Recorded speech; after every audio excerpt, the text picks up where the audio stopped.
Drinks to Talk. Two Drinks to Talk. What's back that? again, as always. As we continue our conversation during this Three Drinks to Talk. basketball season, yeah, pretty much. During this basketball season, we're continuing with our discussion on the NBA Finals The great 2017. The great debate. Great debate. Great debate. So we had our first video. We talked about our predictions for the entire series. We talked about what we thought projection-wise, who had the most pressure on them, etc. So now that we've seen Game 1 play out with the Warriors win, I don't know the exact score, but they won by 22, 23. 20-something. Kevin Durant balled out. Right? So want to know, first of all, just what are your thoughts about Game 1, just in general? No, Golden State did what they're supposed to do. They're supposed to come ready. They're fresh. They had nine days of rest. You expect KD to come out there and ball. The spotlight is on him, and I think he's the second best player in the league. Steph Curry, I think, had 28. Steph Curry balled.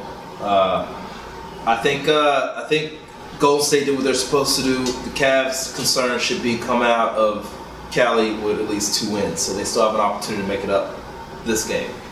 But in general, no, I think Golden State handled their business. I think Cavs need to handle their business tonight.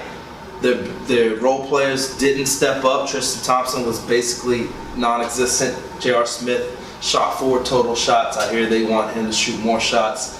Korver, the entire bench, I think they were like 3 of something or 1 of something stupid. Like they barely showed up. Kevin Love played. LeBron James did his thing, and Kyrie Irving had a good game. They all had good games, the primary players. So the other role players need to step up, and I think if they do that tonight, then they'll have an opportunity to go home 1-1. All right. I certainly think, obviously, that Cleveland has to make adjustments, right? You get beat by 20-something, even though they're on the road, which they're already at a disadvantage. You don't want to show a lack of effort at certain times or show that you don't have the right defensive rotation. So there's certainly adjustments to be made. During the game, we talked adamantly about in-game adjustments. And I think one of those has to be done at the beginning of the game and throughout, which to me is pace of the game, right? Cleveland is at a disadvantage if they think they're going to run 7 games, 4 games, whatever. If they're going to run an entire game even with Golden State.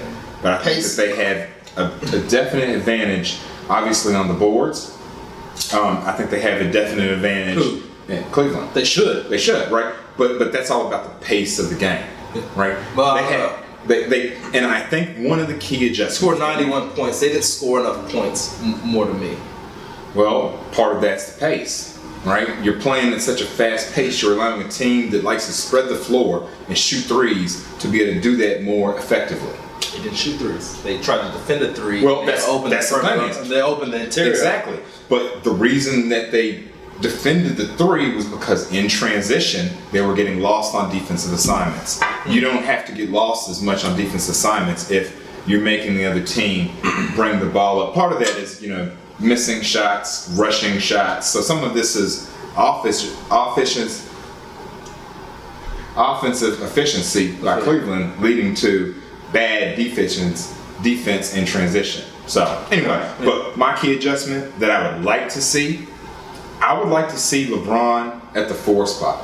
And I know that Kevin Love had a decent game, and I think he's a great player, right? I just think that against the matchups that they face with Golden State, they benefit with LeBron at the 4, bring in another great perimeter defender, right? Mm-hmm. So you have J.R. Smith and Shumpert on the perimeter with Kyrie. Mm-hmm. And start like that, and you can bring Kevin Love and work him into the game. Let me ask you this.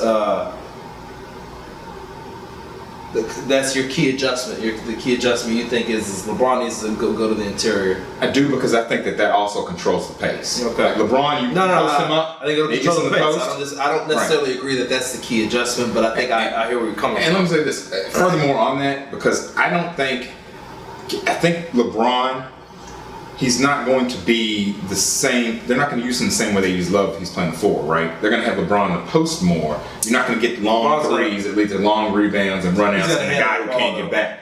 Yeah, he is, but I'm saying you anchor his butt in the post and say, like, he knows what we need. Everybody knows what LeBron needs to do, and that is you got to take over a little bit more in certain situations. You got to control the pace of the game, and you're the one guy who can do it. I feel you. All right, game 2. I'm jumping ahead, man. I'm excited. Hey, It's critical. That's how critical it is. All right, game 2. Who wins game 2? I have to go with Golden State simply because I have to see Cleveland make several adjustments, right? One being the key adjustment, several adjustments to say that they can win on the road. I think Cleveland will be able to show us a lot different energy and emotion. Show up. They'll play better. They will definitely play better. I think it's going to be a much closer game. They just have to show me something. So right now, I have to go with Golden State. Yeah. I'm gonna go with Cleveland. I'm riding with them boys till they prove me wrong. I always said they have to win game 1 or game 2 to really make it a series. I believe that. I'm gonna be worried if they get blown out in this game. Honestly, I'd be worried. So I'm gonna go Cleveland. Game 2. I think that the role players step up. I think J.R. Smith shoots more shots. I think that Korver hits some big shots. I think that some of the role players have a bigger impact than they did the previous game. And I agree with that. I do think the role players have a bigger impact. The only problem is I'm talking about across the board. Cavs need to score 105 to 110 points to win this game. That's what I believe. If the score is over 105, if it gets up into that range, all the stars show up. By the way, all the stars show up. Hey, except if the game gets too high scoring, Cavs get beat again.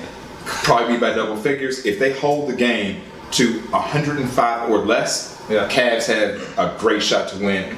And the only dangerous thing is, if we're talking about role players stepping up, and I hate to even call Klay Thompson and Draymond role players, but right now that's what it looks like. Klay Thompson looks like. And Klay Thompson looks like he should be going back to college and he'll show up though. He'll show up eventually. He will, as long as he continues to play good defense, push the ball, and not have turnovers. Yeah, that's also another key to the game, right? Which is about the pace too, right? Don't turn the ball over. Yeah, right. But no. Look, they had 9 turnovers, something like a low turnover rate. Cleveland had 21 turnovers, which they need to bring those down. So turnovers, Cleveland better get in order. And we know Golden State's not going to have that record low turnover rate. They're gonna mess up eventually because they're human. This is Eamon. This is Will. Will's got Golden State game 2 by 7. I got the Cavs game 2 by 3. I think it's a close game. Comment in the section below. Subscribe. All that. We'll talk about what you want to talk about. 2 Drinks to Talk. All back. All of them.